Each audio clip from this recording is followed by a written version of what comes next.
শহীদ আবু সাইদের নামে স্ট্যান্ড আছে মিরপুরে, যদিও বুধবার রাতে সাবেক ক্রীড়া উপদেষ্টার স্ট্যাটাসকে কেন্দ্র করে বৃহস্পতিবার দিনভর সোশ্যাল প্ল্যাটফর্মে হরেক রকম আলোচনাই হয়েছে। শেরেবাংলায় আবু সাইদের নাম জলজল করছে, অথচ দেশের ক্রিকেটে যার অনেক অবদান ছিল, তামিম সাকিবদের উঠে আসার রাস্তাটা যিনি মসৃণ করে দিয়েছিলেন, সেই খেলাপ্রেমিক বিসিবির ডেভেলপমেন্ট কমিটির সাবেক প্রধান মরহুম আরাফাত রহমান কোকোর নাম নেই কোথাও। বৃহস্পতিবার বিকেলে মিরপুর স্টেডিয়াম পরিদর্শনে আসে মরহুম আরাফাত রহমান মেমোরিয়াল ট্রাস্টের সদস্যরা। বিসিবি সভাপতি তামিম ইকবাল ঘুরে ঘুরে দেখান চারপাশটা। ক্রিকেটে কোকোর অবদানের কথা নতুন করে তুলে ধরতে চায় বিসিবির বর্তমান কমিটি। বিশেষ করে যারা ক্রিকেট খেলে বা ক্রিকেটার আছে, যারা যারা যারা গত 17 বছর জানতো না যে মরহুম আরাফাত রহমান এবং শহীদ প্রেসিডেন্ট জিয়াউর রহমানের পরিবার ক্রিকেটের জন্য, খেলাধুলার জন্য কী অবদান রেখেছে সেটা তারা জানতো না। এখন তারা সত্যটা জানছে। ক্রিকেট প্রাঙ্গণে বা মিরপুর প্রাঙ্গণে তার নামে কোনো কিছুই নেই।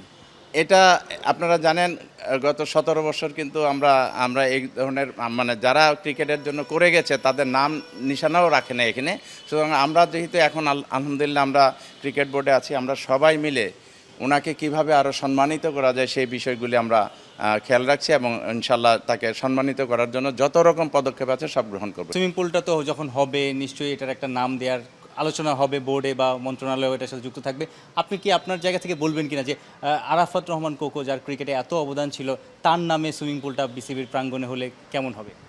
এটা হলে তো অনেক ভালো হয়। তারপরে আমি বলছি আমরা বোর্ডে বসে একটি সিদ্ধান্ত নিব, তবে কিছু একটা করব, এটা নিয়ে কোনো সন্দেহ নেই। বিসিবি একাডেমির উন্নয়ন, দেশব্যাপী ইনডোর বানানো, বিদেশি কোচ এনে দেশি কোচ ও ক্রিকেটারদের পোক্ত করা সহ নানাভাবে ক্রিকেট উন্নয়নে অবদান রেখে গেছেন মরহুম আরাফাত রহমান কোকো।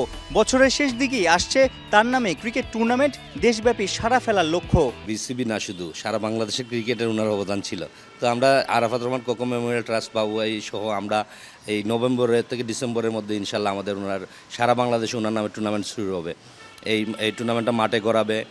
এই আমরা শুধু একটা নাম ফলক অথবা কোনো কিছু দিলে ওইটাতে যে ওনার সম্মান চলে আসবে না। আমরা যদি সারা বাংলাদেশে ওনার যে বিগত দিনে উনি মারা যাওয়ার আগ পর্যন্ত যে কাজগুলো ক্রিকেটের জন্য করে গেছেন সেইগুলোকে যদি আমরা বাঁচায় রাখি, তাহলে এটা হচ্ছে ওনার জন্য সবচেয়ে বড় সম্মানজনক জায়গায় হবে। শুধু ক্রিকেট নয়, দেশের ক্রীড়াঙ্গনের উন্নতিতে নানা পদক্ষেপ নেওয়ার পরিকল্পনা আছে মরহুম আরাফাত রহমান মেমোরিয়াল ট্রাস্টের। আজকে এখানে এসেছিলেন কামাল উদ্দিন সাহেব, উনি হচ্ছেন জিয়াউর রহমান ফাউন্ডেশন ইউরোপের কোঅর্ডিনেটর, প্লাস উনি আরাফাত রহমান কোকো মেমোরিয়াল ট্রাস্টের একজন অ্যাডভাইজার।